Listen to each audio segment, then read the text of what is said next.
جب آپ در عمرہ پہ جائیں گے، چل کے جائیں گے کہ یہ حاکم وقت ہے، میں اس کے در پہ جاؤں، تو کل آپ اس کو نصیحت کیا کریں گے؟ جب آپ اس سے ذاتی بینیفٹس اٹھائیں گے، منہ کھاتا ہے تو آنکھ شرماتی ہے، تو آپ اس کو کیا ہے جو ہے وہ کریں گے کہ بھئی آپ یہ بات غلط کر رہے ہیں؟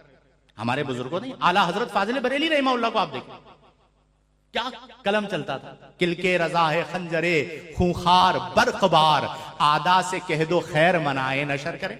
اب آقا کریم فرما رہے ہیں کہ سلطان جائر کے سامنے کلمہ حق بلند کرنا، ہمارے ہاں تو سیٹھ کے سامنے نہیں بلند کرتے، بادشاہ تو دور رہ گیا، ٹھیک ہے، علاقے کا کونسلر ہوتا ہے، علاقے کا اس کا نام ہوتا ہے، تو اس سے ڈر کے دبک کے بیٹھے ہوئے ہوتے ہیں، یار یہ طاقت والا آدمی ہے۔ مومن کی شان یہ ہے کہ وہ کسی سے نہیں ڈرتا، اس کے دل میں کس کا خوف ہوتا ہے؟ اور یہ اصول بتا دوں میں آپ کو ضمناً، جو بندہ اللہ سے نہیں ڈرتا، کس سے نہیں ڈرتا؟ تو اللہ تعالی اس بندے کے دل میں ساری مخلوق کا خوف ڈال دیتا ہے۔ پھر وہ بلی سے بھی ڈر رہا ہوتا ہے، چپکلی سے بھی ڈر رہا ہوتا ہے، چوہے سے بھی ڈر رہا ہوتا ہے، کیونکہ وہ کس سے نہیں ڈر رہا؟ اور جو بندہ صرف اللہ سے ڈرتا ہے، اللہ تعالیٰ اس بندے کے دل سے تمام مخلوقات کا خوف نکال دیتا۔ اب کیسی زندگی گزارنی ہے فیصلہ آپ نے اور میں نے کرنا، اس سے بھی ڈریں، اس سے بھی ڈریں، ڈر کے رہیں، جھجک کے رہیں، یہ کیا سوچے گا، یہ کیا بولے گا، یہ کیا کرے گا، یہ کچھ کر نہیں دے، تو پھر آپ ٹکے ٹکے کے لوگوں کے سامنے جھکتے رہیں، آپ کی مرضی، ٹھیک ہے، کچھ کرنے کے قابل نہیں رہیں گے، امام صاحب فرما رہے ہیں، ٹھیک ہے، تو آپ پھر ٹکے ٹکے کے لوگوں کے سامنے ڈر کے زندگی گزارتے رہیں۔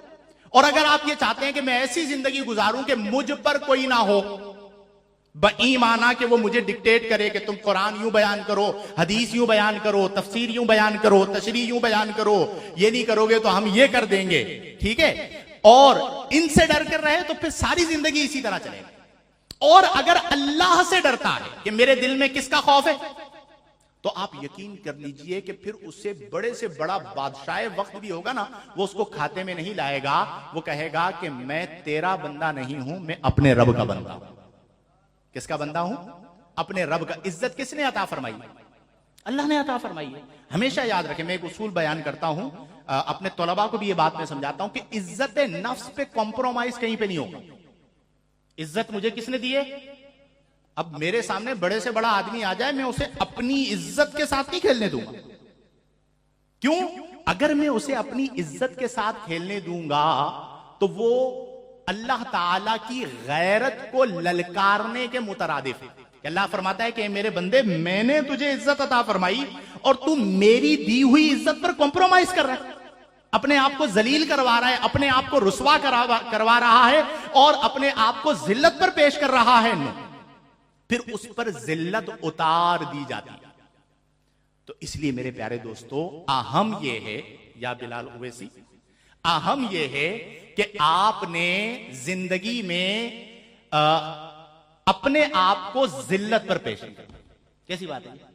ٹھیک ہے، اگر اس چیز کو، اور یہ کون کر سکتا ہے؟ جو بہادر، جو ہوگا بزدل، ڈرپوک، دو چار گاڑیاں دیکھ کر دب جانے والا، ٹھیک ہے، تو وہ پھر سلطان جائر کے سامنے اعلائے کلمت الحق تو کجا، وہ جو 2 نمبر پیر ہوگا، اثر و رسوخ کے ساتھ آئے گا، وہ اس کے سامنے اعلائے کلمت الحق نہیں کر رہا ہوگا، تو پھر معاشرے کے اندر بربادی آئے گی۔ ہاں، تو کہنے کا مطلب یہ ہے میرے پیارے دوستو، المختصر لب لباب ما حصل ہماری آج کے خطاب کا، گفتگو کا یہ ہوا کہ مولائے کائنات شجیع تھے، بہادر تھے، تو ہم بھی ان کے ماننے والے ہیں، ہمیں بھی بہادر بننا۔ اللہ تعالیٰ کو بزدل مومن پسند نہیں ہے، اللہ کو بہادر مومن پسند ہے۔ ہم نے حق بات کہنی ہے، سامنے چاہے ہمارا بھائی ہو، سامنے چاہے ہمارا دوست ہو، سامنے چاہے ہمارے حکمران وقت ہو، سامنے چاہے ہمارے کوئی وقت کا بڑا سیٹ ہو، آپ کے ادارے کو سپورٹ کرتا ہو، آپ یہ نہیں دیکھیں گے کہ یہ کون ہے، آپ یہ دیکھیں گے قال اللہ کیا ہے، قال رسول۔ جب آپ یہ کریں گے نا تو اللہ تعالیٰ آپ کے دل میں نور پیدا فرمائے، پھر آپ کیا ہوگا، پھر آپ کی حال وہی ہوگا کہ آپ ون مین آرمی ہوں گے، تنے تنہا، آپ کو کسی مافیا کا، کسی گروپ کا، کسی سے ڈرنے کی، کسی سے خوف کھانے کی ضرورت نہیں، چونکہ جب آپ اللہ سے ڈرتے ہیں تو اللہ کی تائید آپ کے ساتھ ہوگی. جب اللہ کی تائید آپ کے ساتھ ہوگی تو اللہ تبارک و تعالی آپ کو ظالمین پر غالب فرمائے گا اور ظالمین آپ سے مغلوب ہو جائیں گے. اور یہی آج ضرورت ہے کہ مومن نے بزدل نہیں بننا، مومن نے بہادر بننا ہے. میں اللہ کے حضور دعا کرتا ہوں کہ اللہ تبارک و تعالی ہمیں اعلائے کلمت الحق بغیر خوف لومۃ لائم. کیسا اصول ہے؟ لومۃ لائم کے خوف کے بغیر. یہ دیکھے بغیر کے سامنے کون ہے، اعلائے کلمت الحق کرنے کی توفیق عطا فرمائے. آج ایسے ہی علماء کی ضرورت ہے، ٹھیک ہے، جو نہ کسی کے مال سے متاثر ہوں، نہ کسی کے جمال سے متاثر ہوں، نہ کسی مافیا طاقتور اثر و رسوخ رکھنے والے گروپ سے متاثر ہوں. وہ کہیں میں اللہ کے دین کے لیے ہوں، میرا کسی سے کوئی سروکار نہیں ہے، میں تنے تنہا اللہ کے دین کی خدمت کروں گا. تو پھر وہ انشاءاللہ الجلیل ان کی جو بات کا اثر ہوگا وہ وہی اثر ہوگا جو اثر مجدد الف ثانی کو اللہ نے عطا. وہ وہی اثر ہوگا جو راشد باللہ، مسترشد باللہ، مستنجد باللہ، مستزی باللہ کے سامنے حضور غوث اعظم کو جو اللہ نے اثر عطا فرمایا کہ وہ کپ کپایا کرتے تھے. کیوں؟ کہ انہوں نے اپنے مفادات کبھی نہیں دیے. اللہ تبارک و تعالی ہم تمام کو فرائض و واجبات کی پابندی کرنے، صغائر و کبائر سے اجتناب برتنے، قرآن و سنت، شریعت و سنت اور احکام شریعت و طریقت کے مطابق زندگیاں بسر کرنے کی توفیق عطا فرمائے.